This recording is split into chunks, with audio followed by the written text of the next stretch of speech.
अहमदनगरमध्ये भाजप आमदार नितेश राणेंविरोधात गुन्हा दाखल. मुस्लिम समाजाच्या भावना दुखवल्याप्रकरणी कारवाई.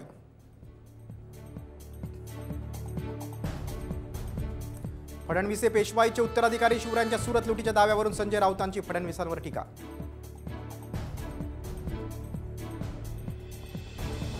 जात जनगणनेची याचिका सुप्रीम कोर्टाने फेटाळली. हा सरकारचा निर्णय असेल तर यात हस्तक्षेप करू शकत नाही, सुप्रीम कोर्टाची भूमिका.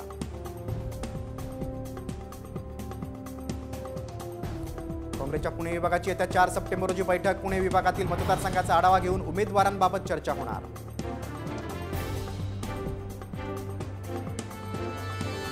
पश्चिम बंगालमध्ये बलात्कारातील दोषींना 10 दिवसात फाशी मिळणार. ममता बॅनर्जी सरकार कठोर कायदा आणण्याच्या तयारीत.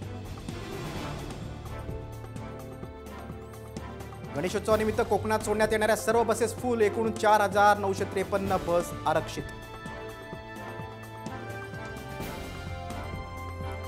भूमीमध्ये हिवताप. डेंग्यू, चिकनगुनिया, लेप्टोच्या रुग्णांमध्ये वाढ तर स्वाईन फ्लू आणि गॅस्ट्रोच्या रुग्णांमध्ये घट.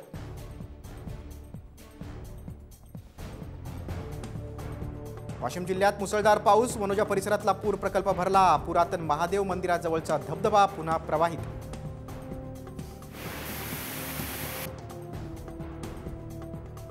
नंदुरबारमध्ये शेतकरी कुटुंबावर दुःखाचा डोंगर. नाल्यात उतरलेल्या म्हशी बाहेर काढताना 2 सख्ख्या भावांचा मृत्यू.